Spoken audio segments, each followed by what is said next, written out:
तो स्वागत है आप लोगों को अपने चैनल एंड्रॉइड पे। आज हम लोग एक्सप्लेन करने वाले हैं in regular at magical high school का एपिसोड नंबर 11 को। तो उससे पहले इंपॉर्टेंट बात बताना चाहता हूँ कि भाई चैनल के स्ट्राइक आने के बाद काफी ज्यादा चैनल पर प्रॉब्लम आ रही है, खास करके व्यूज ढंग से नहीं आ पा रहे हैं। और मैं आप लोग से एक रिक्वेस्ट करना चाहता हूँ कि भाई इस वीडियो को जितना हो सके उतना शेयर करो, अपना लाइक दिखाओ और जितना हो सके उतना सपोर्ट दिखाओ मुझे अपने चैनल पे, ताकि मुझे अच्छा लगता रहे और मैं आप लोगों के लिए भी उतना ही कमाल के वीडियोस रेगुलर लाता रहूं और मुझे भी अच्छा लगेगा। और इसलिए मैं आपसे रिक्वेस्ट करता हूं कि जो बंदे ने अभी तक चैनल को सब्सक्राइब नहीं किया है वो सब्सक्राइब कर लो। और आपसे एक छोटी सी रिक्वेस्ट है, इस वीडियो को शुरू से लेकर एंड तक देखो और इसमें जो भी ऐड है उसे स्किप मत करना, उसे पूरा जरूर देखना, उससे काफ़ी ज़्यादा मेरी हेल्प होती है। तो चलो बिना डांस के इस वीडियो को शुरू करते हैं। क्लेमर, ये एनिमे हमारा नहीं है, केवल हमने इसे एक्सप्लेन किया। एपिसोड का स्टार्ट होता है, हमें दिखाया जाता है ओनी को जो बाहर आता है और वो सेंस करता है कि वहां से सामने की तरफ से 3 बंदे आ रहे हैं और इधर जो हमारी यशोदा है उनसे लड़ने के लिए अकेले ही बढ़ गया है। ये देखते ही ओनी वहां से तेजी से निकल जाता है ताकि वो जाकर यशोदा की मदद कर सके। यहाँ यशोदा वो अटैक करता है और ओनी उस अटैक को देखकर समझ जाता है कि उन्हें रोक सके उससे पहले ही वो अटैक उसे लग जाएगा, और इसलिए वो क्या करता है अपने मैजिक का इस्तेमाल करता है और उनके वेपन को तोड़ देता है। जिसके बाद यहाँ पे जो यशोदा का अटैक है उन्हें लगता है, जिसके कारण वो ढेर हो जाते हैं। नेक्स्ट सीन में दिखाया जाता है यशोदा वहां पे आकर देखता है तो एनिमीज पहले से हार गए होते हैं और वो देखकर समझ जाता है कि कोई तो उसके पीछे से मदद किया है कवर करके, जिसके कारण वो हरा पाया। जिसे पता चलता है वो यशोदा पीछे मुड़ता है, वो तो ओनी था। नेक्स्ट सीन में ओनी उसके पास होता है और वो उनको देख ही रहा था, तभी वो यशोदा बोलता है कि तुमने मदद किया था जिसके कारण मैं इन्हें हरा पाया। तभी ओनी उसे बोलता था कि खुद को कम मत समझो, मैं जानता हूँ कि तुम इतने कैपेबल हो कि तुम अकेले ही इन्हें हरा सकते थे, चाहे ये कितने भी ताकतवर हो, पर तुम्हें खुद पे डाउट नहीं करना चाहिए। और वो दोबारा उसे यही दोबारा समझाता है कि मैं जानता हूँ कि तुम खुद को कम आंक रहे हो, पर तुम जान लो कि तुम काफी ज्यादा कैपेबल हो। यहाँ यशोदा बोलता है कि अगर मैं तुम्हें बताने की कोशिश भी करता हूँ तो ओनी तुम यहाँ पे बात को समझ नहीं पाओगे। और वहाँ पे ओनी बोलता है कि तुम यहाँ पे असली में चिंता हो क्योंकि तुम्हें अपने स्पेल की स्पीड को बढ़ाना चाहते हो, इसलिए तुम परेशान हो। और यहाँ पे यशोदा बोलता है कि तुम्हें क्या एरिका ने बताया, और बोलता है कि नहीं। और यहाँ पे वो गुस्सा कर रहा था कि तो तुम्हें कैसे पता चला। और यहाँ पे ओनी बताता है कि मैंने तुम्हारे मैजिक को देख रखा है और उसमें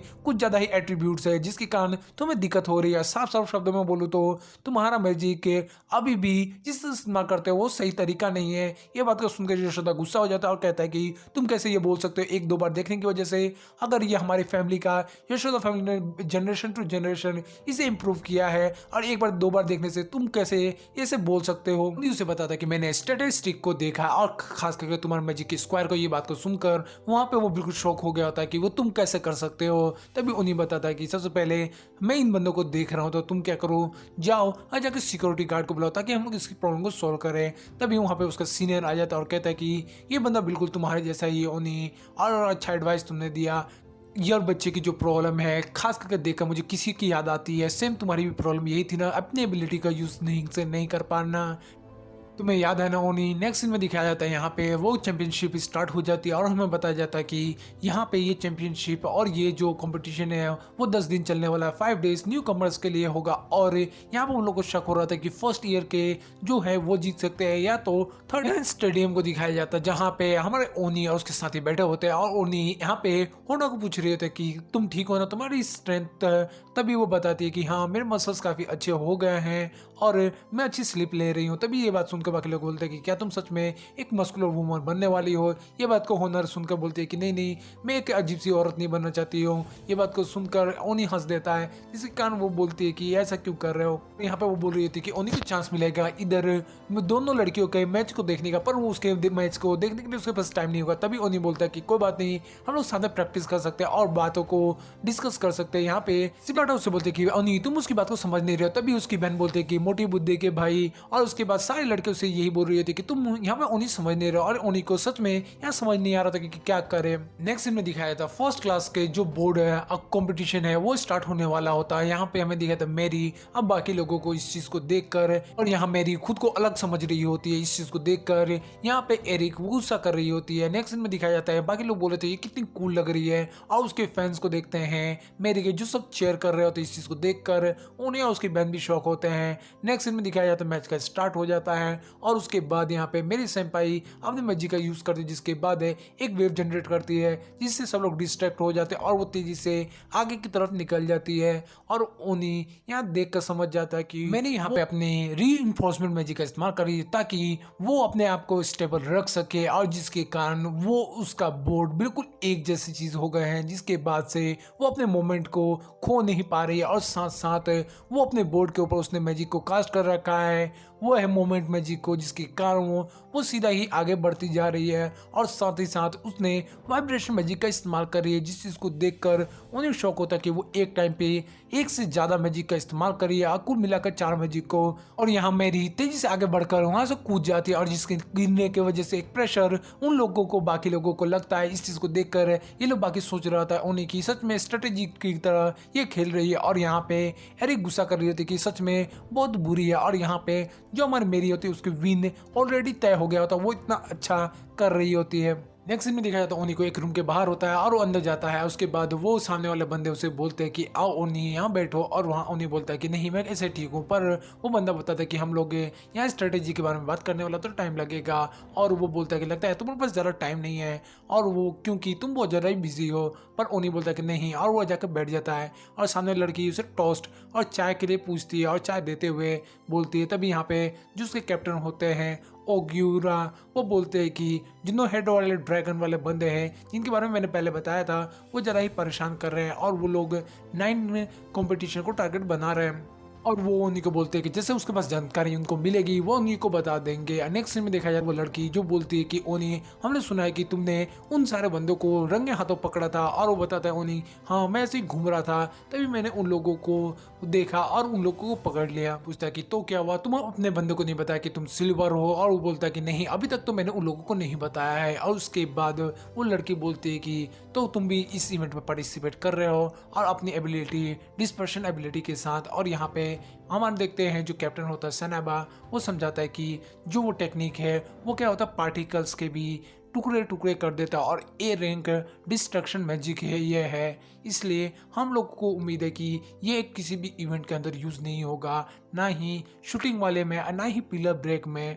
जनरल को देखते जो बोलते हैं कि ओनी तुम्हें अपने जो मिलिट्री स्किल्स है और मैजिक है उसे बाहर मत लाना। और यहाँ पे ओनी बोलता है तो मैं अपने आप को स्किल को ऐसे रहने दो, कंपटीशन में हिस्सा में ना लूँ। और वो जनरल से बोलता है कि ठीक है मैं जानता हूँ तुम्हारे एटीट्यूड को, इसलिए जो करना है वो करो, तुम्हें जो सही लगे। नेक्स्ट सीन दिखाया जाता है कंपटीशन के टाइम पे, वहाँ पे ओनी आता है और वहाँ पे देखते हैं होनरा से पूछता है कि क्या तुम ठीक हो ना। और वो बोलती है कि बिल्कुल। और वो पूछता है कि आखिरकार हमारे यशोदा कहाँ है। और बाद में पता चलता है कि वो तो सिबाटा के जो ग्लासेस यूज करने की वजह से उसकी तबीयत थोड़ी खराब हो गई, इसलिए वो आराम कर रहा है। और यहाँ पे कंपटीशन स्टार्ट होता है, और यहाँ पे इधर प्रेसिडेंट आगे आती है और वहाँ पे वो शूटिंग के लिए बिल्कुल तैयार होते हैं और वो कंपटीशन स्टार्ट होता है। और यहाँ पे प्रेसिडेंट बहुत धमाधम एक के बाद एक शूट करने लगती है, और वो इतनी तेजी से गोली चला रही थी कहने की बात नहीं। और वो एकदम से ही हम देखते हैं बहुत ही जल्दी 100 पॉइंट्स बनाकर वो जीत जाती है। और यहाँ पे हम देखते हैं सभी लोग बहुत ज़्यादा खुश होते हैं उसकी जीत से, खास करके ओनी और उसकी बहन शौक होते हैं उसकी स्पीड को देखकर। और यहीं पे दिखाया जाता है हमें नेक्स्ट सीन को, जहाँ पे वो रात को सारे लड़के एक जगह बैठे होते हैं, बातचीत कर रहे होते हैं। और यहाँ पे ईचे ने कॉन्ग्रेचुलेट कर रहे होते हैं प्रेसिडेंट को जीत के लिए। तभी प्रेसिडेंट बोलते हैं कि देखो बाकी लोग भी काफ़ी ज़्यादा अच्छा कर रहे हैं, बोर्ड के अंदर हेटारियो ने भी काफ़ी अच्छा किया है, हमारे वाइस कैप्टन ने। अब बाद में पता चलता है कि उसकी कार्ड के एडजस्टमेंट की वजह से ही वो कर पाया है। पर उन लोगों को बाकी कार्ड के एडजस्टमेंट के लिए बंदे की ज़रूरत पड़ रही थी, क्योंकि अगले दिन जो वो लड़की है उसका कंपटीशन है। इसके वजह से उन लोगों को किसी और की मदद चाहिए होती है, एक सब इंजीनियर की। इसलिए वो लोग सोचते हैं कि ओनी का 2 दिन की छुट्टी है, तो इसका मतलब कि उसके पास मौका है कि वो मदद कर सकता है। इसलिए प्रेसिडेंट बोलते हैं कि ओनी से तुम बात कर लेना म्यूजी।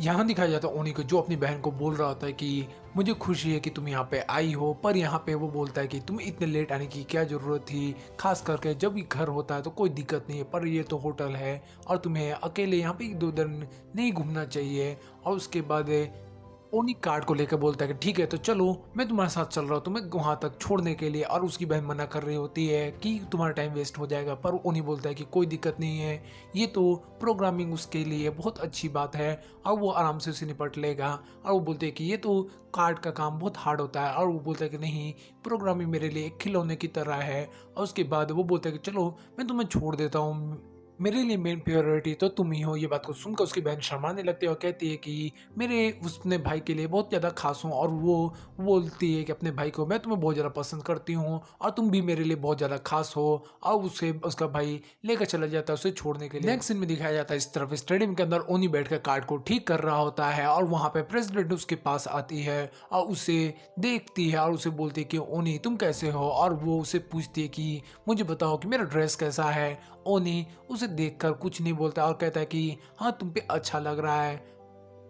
नेक्स्ट सीन में देखते हैं ओनी को जो अपना काम कर रहा था और इधर अपने वर्कआउट कर रही होती है प्रेसिडेंट। तभी वो उससे मदद मांगती है थोड़ी सी स्ट्रेचिंग के लिए, और ओनी उसकी मदद करता है स्ट्रेचिंग के लिए। और उसके बाद वहाँ पे प्रेसिडेंट से ओनी की तरफ हाथ बढ़ाती है, पर वो ओनी कुछ नहीं समझता। फिर बाद में वो ऐसे ही हाथ रखती है, फिर ओनी उसे उठाता है और उसे शुक्रिया बोलती है। उसके बाद वो प्रेसिडेंट बताती है कि देखो मेरे पास ऑलरेडी एक बड़ा भाई है और एक छोटी बहन है, और वो बताती है कि मैं चाहती हूँ कि तुम भी मेरे को खुद अच्छी तरह से ट्रीट करो। और वो बताते कि मैंने कभी भी नोटिस किया है अभी तक तुम मेरे आसपास रहते हो तो काफ़ी नर्वस रहते हो और थोड़े चौकने रहते हो, बिल्कुल एक छोटे भाई की तरह। और वो बोलती है बस मैं मजाक कर रही थी, पर वो भी चाह रही थी कि मेरे पास भी एक छोटा भाई हो।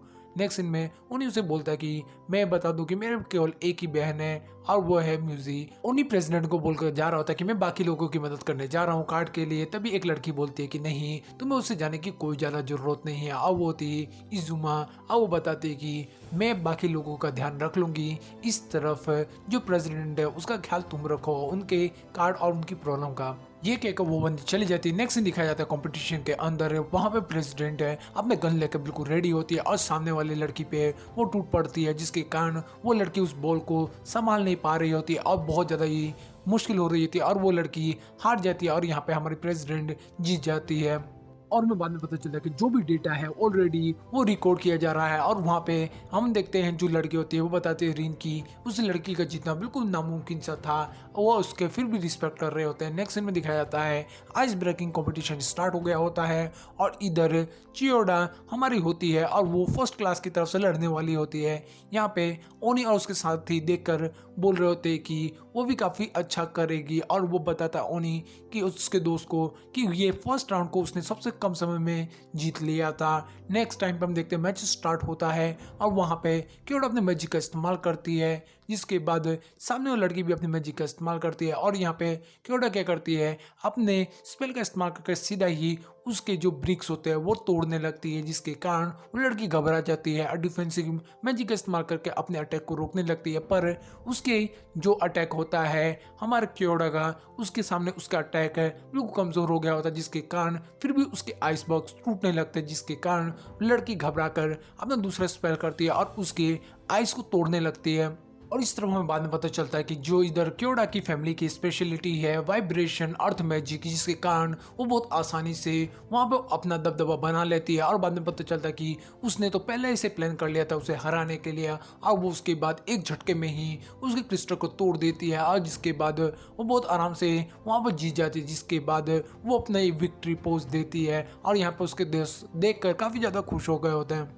नेक्स्ट सीन में दिखाया जाता है वो सारे बंदे जाके अपने कैंप के अंदर पहुंचते, जहाँ पे पता चलता है कि वहाँ पे बहुत सारे लोग होते हैं। और वहाँ पे जो रीन होती है वो बताती है कि वो बोए वाला बंदा जीत चुका है अपने कार्डबोर्ड कंपटीशन को, पर उसके बाद भी हम लोग को लीड में रहना है, तो हम लोग को काफ़ी ज़्यादा कंपटीशन जीतने होंगे, जिसमें से खास करके अपने आइस ब्रेकिंग और बोर्ड कंपटीशन और बहुत सारे कंपटीशन हैं, जिसमें से उन्हीं समझ जाता है कि इन लोगों को 6 मैचेस है और उनको अगर आगे रहना है तो उनमें से कम 4 मैचेस को जरूर जीतना होगा। और यहाँ रीन बताते हैं कि उन लोगों को खास करके न्यू कमर्स वाले में तो जरूर जीतना है।